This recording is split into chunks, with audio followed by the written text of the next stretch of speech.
ఇది మంచి పద్ధతి కాదు, 10 ఏళ్ళు మనం నడిపినాం, ఇవన్నీ వ్యవహారాలు పెండింగ్ ఉన్నాయి, మనం చేయలేకపోయినాం, వాళ్ళు ఏదో ప్రయత్నం చేస్తున్నారు, కొంత సమయం ఇవ్వాలి, ఎందుకు ఇట్లా మీరు ఏది పడితే అది మాట్లాడుతున్నారు. మన పిల్లలు స్కూల్లో పక్కల పిల్లల్ని కొట్టేస్తానో, ఆ పక్క పిల్లలు పెన్సిలో రబ్బరు ఎత్తుకొస్తానో, తల్లిదండ్రులు మనం ఏం చెప్తాం, ఇట్లా తప్పు చేయొద్దు, పక్కోడు హోంవర్క్ చేసుకుంటూ ఆ నోట్బుక్లో పేజీలు చించుకొని చించి చెత్తబుట్టలు వేసిరు అనుకో, వీడు హోంవర్క్ చేయడు, పక్కోడు నోట్బుక్లో నేను స్కూల్లో ఉన్నప్పుడు చూసేది, క్లాస్ టీచర్కి నా హోంవర్క్ గురించి అడిగితే పక్కోళ్ళు చేసి మనం చేయకపోతే మనం తిడతారని కొంతమంది పిల్లలు మన నోట్బుక్ ఆడబెట్టి పక్కకు పోవంగాని మనం చేసిన హోంవర్క్ పేజీలు చించేసి బయట వాడేసి వచ్చేటోళ్ళు.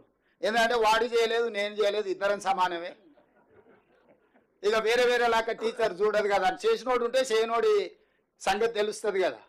సేమ్ అట్లనే మీ పిల్లలు ఇద్దరిని మా మీదకి ఉసిగొల్పి ఎందుకు ఇట్లా చేస్తున్నారు చంద్రశేఖరరావు గారు? పెద్దరికం నీకు మంచిదా? తెలంగాణ సమాజంలో నువ్వే పెద్ద మనిషిని అని చెప్పుకుంటున్నావు కదా, మాకేం అభ్యంతరం లేదు, మీకంటే పెద్ద మనిషి కేశవరావు గారి పక్కలు ఉన్నారు, అయినా మేము ఎప్పుడు కూడా కేశవరావు గారు కూడా మిమ్మల్ని ఏమి తక్కువ చేసినట్టో లేకపోతే మీరు చేస్తున్న తప్పని ఎప్పుడు అనలేదు కదా. సో మీరు ఎందుకు పెద్దరికం నిలబెట్టుకోవడం లేదు? మీ పిల్లలకి ఎందుకు సూచన చేస్తలేరు? మీ పిల్లలు ఏంది తులువ పనులు ఇవన్నీ? ఇట్లా తులువ పనులు చేసేటప్పుడు నియంత్రించాల్సిన బాధ్యత మీకు లేదా? నేను గతంలో కూడా చెప్పినా, మళ్ళీ చెప్తున్నా, రామాయణంలో విశ్వామిత్రుడు తపస్సు చేసినప్పుడు మారీచుడు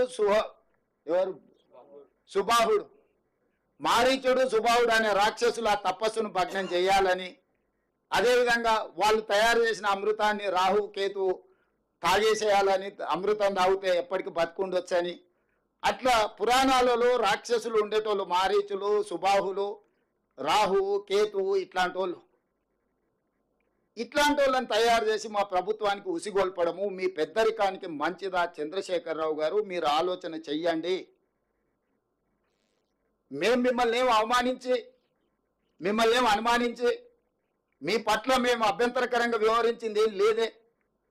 రాష్ట్ర అవతరణ దినోత్సవానికి మా అధికారికంగా మేము ప్రోటోకాల్ మిమ్మల్ని ఇన్వైట్ చేయడానికి వచ్చినాం. రేపు డిసెంబర్ 9 నాడు తెలంగాణ తల్లి విగ్రహావిష్కరణ ఉంది సచివాలయంలో. మా హైదరాబాద్ ఇన్ఛార్జ్ మినిస్టర్ పొన్నం ప్రభాకర్ గారు, ఇతర శాసనసభ్యులు స్వయంగా వెళ్ళి ప్రధాన ప్రతిపక్ష నాయకుని ఆ కార్యక్రమానికి ఆహ్వానిస్తారు, మీరు రాండి. ఇది మనందరం కలిసి చేసుకునే పండగ, మనందరం కలిసికట్టుగా ఉన్నామని కనిపించే పండుగ. తమిళనాడు ఒకసారి చూడండి, ఎన్ని రాజకీయాల్లో ఉన్నా స్టేట్ ఇష్యూ వస్తే తమిళనాడులో ఉండే 39 మంది ఎంపీలు ఒక్కటై ఢిల్లీ మీద కొట్లాడి ఆ రాష్ట్రానికి రావాల్సిన నిధులు, జల్లికట్టు వాళ్ళ సాంప్రదాయబద్ధమైన ఒక అంశం వచ్చినప్పుడు మూకుమ్మడిగా అందరు ఏకమై నించోని నిలబడి కొట్లాడి తమిళనాడు వాళ్ళకి కావాల్సినవి రాబట్టుకుంటున్నారు. ఆ స్ఫూర్తి తెలంగాణలో ఎందుకు కొరవడుతుంది? పార్లమెంటు సమావేశాలు వచ్చినప్పుడు ప్రతిపక్ష నాయకుడిగా మీరు కూడా రాండి, మన ఎంపీలకు దిశ నిర్దేశించేద్దాం. 17 మంది లోక్సభ సభ్యులు, 7 మంది రాజ్యసభ సభ్యులు, 24 మంది సభ్యులకు మనం ఒక ఎజెండా ఇచ్చి కేంద్ర ప్రభుత్వంతో రాబట్టుకోవాల్సిన నిధుల కోసం ఒక మంచి సాంప్రదాయాన్ని నెలకొల్పుదాం. చంద్రశేఖరరావు గారు, మీకు మేము నచ్చినా నచ్చకపోయినా, మీరు ఇష్టపడ్డా ఇష్టపడకపోయినా, ఒకవేళ మీకు మనసులో బాధ దుఃఖం ఏదైనా ఉన్నా ప్రజలు ఒక తీర్పు ఇచ్చిండ్రు. ఈ ప్రజాస్వామ్యంలో ప్రజా తీర్పే గొప్పది. నిజాం మాత్రం ఇష్టపడి రాజ్యాన్ని భారత ప్రభుత్వానికి పండిత్ జవహర్లాల్ నెహ్రూ, వల్లభాయ్ పటేల్కి అప్పచెప్పిండా? నిజాం ఏమి ఇష్టపడలేదు కదా.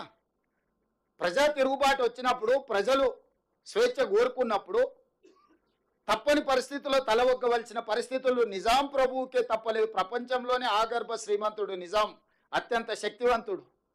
అలాంటి నిజామే ప్రజా ఉద్యమం వచ్చినప్పుడు, సాయుధ రైతాంగ పోరాటం జరిగినప్పుడు నిజాం ప్రభువు గారే తల వంచి భారత ప్రభుత్వానికి తన రాజ్యాన్ని అప్పగించిన పరిస్థితి మనం కళ్ళతో చూసినాం. అదేం ఎప్పుడో జరిగింది కాదు. అట్లాంటిది తెలంగాణ రాష్ట్రంలో కూడా ప్రజలు ఒక తీర్పు ఇచ్చిండ్రు. ఆ తీర్పును మీరు గౌరవించాలి కదా.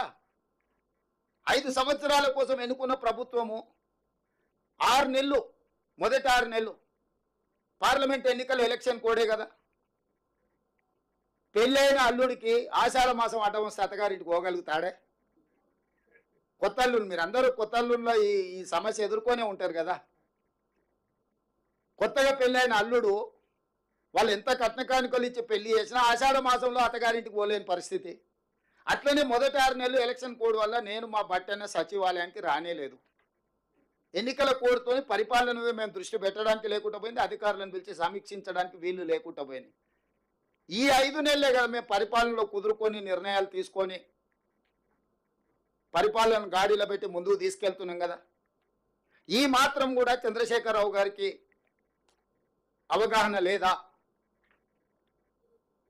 హరీష్కు కేటీఆర్కు లేకపోవచ్చు, ఎందుకంటే వాళ్ళకు చిన్నపిల్లల మనస్తత్వం, అవతల దగ్గర మంచి ఆటబొమ్మ ఉంటే మన దగ్గర లేదంటే దాన్ని ఇరగొట్టాలన్న ఆలోచన పిల్లలలో ఒక చిన్న తెలియని సాడిస్టిక్ ప్లెజర్ ఉంటుంది.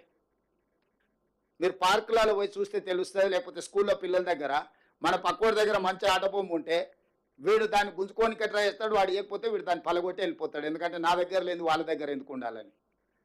హరీష్కు కేటీఆర్ గారికి సాడిస్టిక్ ప్లెజర్ ఉండొచ్చు.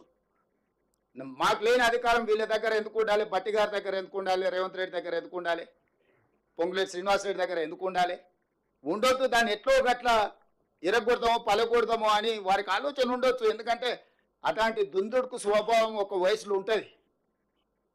కానీ అన్ని అనుభవాలు ఉన్న చంద్రశేఖరరావు గారు వాళ్ళను పిలిచి కూర్చోబెట్టి తప్పు అని చెప్పాలి కదా.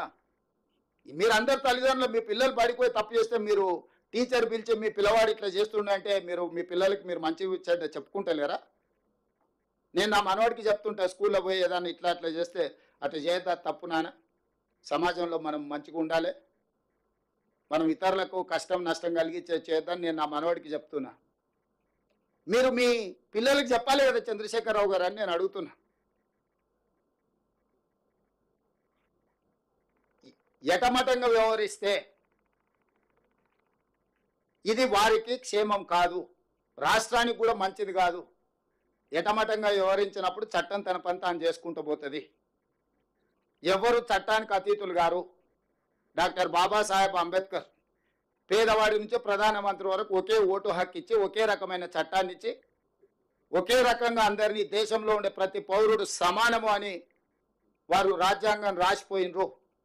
దాన్నే మనం ఈ 75 సంవత్సరాల నుంచి అదే బైబుల్గా, అదే భగవద్గీతగా, అదే ఖురాన్గా అన్ని మతాలు దాన్నే ఒక ఆదర్శంగా తీసుకొని రాజ్యాంగాన్ని ఆదర్శంగా తీసుకొని ముందుకు వెళ్తున్నాము. ఈ సచివాలయాన్ని కూడా మా ఒత్తిడితో డాక్టర్ బాబాసాహెబ్ అంబేద్కర్ గారి పేరు పెట్టాల్సిన పరిస్థితి చంద్రశేఖరరావు గారికి వచ్చింది. అక్కడ కూర్చొని నేను చెప్తున్నా, ఈ తెలంగాణ రాష్ట్రము 29 రాష్ట్రాలలో ఒక మంచి సాంప్రదాయాలు ఉన్న రాష్ట్రంగా తీర్చిదిద్దుదాము. మా ప్రభుత్వము మిమ్మల్ని గౌరవిస్తుంది, ప్రతిపక్ష నాయకుడిగా గుర్తిస్తుంది. మీరు మీ బాధ్యత నెరవేర్చండి. ఒకవేళ మీకు ఏదన్నా మమ్మల్ని కుర్చీలలో చూడడం మీరు నామోషిగా ఒకవేళ మీరు ఫీల్ అయితే కొంతకాలం మమ్మల్ని స్వేచ్ఛగా పనిచేయనియండి. ప్రతిరోజు మీరు చేసే తప్పులను, ఈ తప్పులను సరిదిద్దడం పక్కన పెడితే ఆ అప్పులను మోయడానికి నడువు వంగిపోతుంది. రాష్ట్రం మొత్తం ప్రజల ఉద్యోగస్తులకు 6,500 కోట్లు జీతభత్యాలు ఇస్తే ఆయన చేసిన అప్పులకు అస్సలకు మిత్తికి 6,500 కోట్లు ప్రతి నెల కట్టాల్సి వస్తుంది. మేము చేసిందే 52,000 కోట్ల అప్పులని మేము విడుదల చేస్తే 1,00,000 కోట్ల అప్పులు చేసిందని బుకాయిస్తాడు.